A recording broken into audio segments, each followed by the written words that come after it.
कांग्रेस को भ्रम है कि ओबीसी के वोट की वो मालिक बन गई है। उसको मालूम नहीं है कि देश के प्रधानमंत्री ओबीसी है। उनके रहते कोई ओबीसी का नुकसान नहीं कर सकता। एसआईआर में किसी का भी वोट नहीं काटा जा रहा। जिनकी डेथ हो गई उनका वोट कटता है, जो पलायन कर गए उनका वोट कटता है, या जो बांग्लादेशी हैं उनका वोट कटता है। लेकिन कांग्रेस पार्टी अपनी हार का झेप मिटाने के लिए, क्योंकि बिहार में बुरी तरह हारी है, दिल्ली में तो 0 पे आउट हो गई, यहाँ क्या एसआईआर का बहाना लेंगे।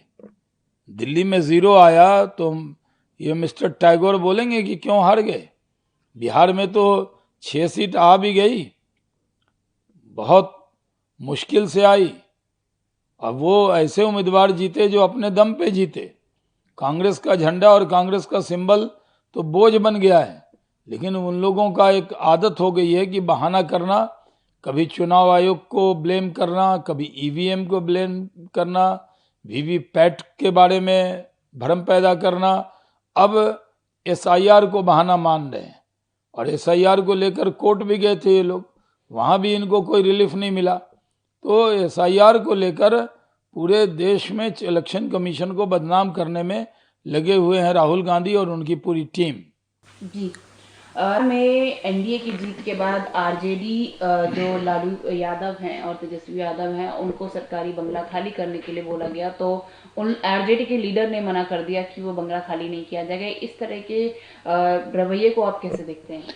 देखिए, बिहार सरकार की नीयत कहीं से ऐसी नहीं है कि कोई बदले की नीयत से ये कदम उठाया है।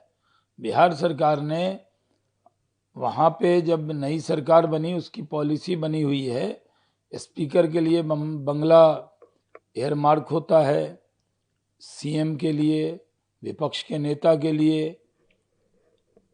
तो जो बंगला उनको दिया गया है वो विपक्ष के नेता के लिए एयरमार्क है। तो उनको बंगला बदलने को कहा जा रहा है, खाली कराने को कौन कह रहा है। बंगले से बंगले में जाना है, इसमें भी उनको एतराज हो रहा है। जी। तो बहुत बड़ा मकान चाहिए, बहुत गरीबों के नेता कहे जाते हैं, और मकान भी चाहिए एकदम आलीशान। तो जो विपक्ष के नेता को मकान एयरमार्क है, तेजस्वी यादव तो गए उसमें, वो तो अदालत भी गए थे जब डिप्टी सीएम का बंगला वो खाली नहीं कर रहे थे। तब उनको 1 पोलो रोड दिया गया था जो विपक्ष के नेता के नाम एयरमार्क है। जब सुशील मोदी विपक्ष के नेता थे तो उसी में रहते थे। आखिर तेजस्वी यादव वहां गए। अब विधान परिषद में विपक्ष की नेता हैं राबड़ी देवी जी, उनको इतना मोह माया बंगले से नहीं रखना चाहिए, बल्कि जो बंगला उनको मिला है वो तो और सुंदर है, उसमें जाएं। जी।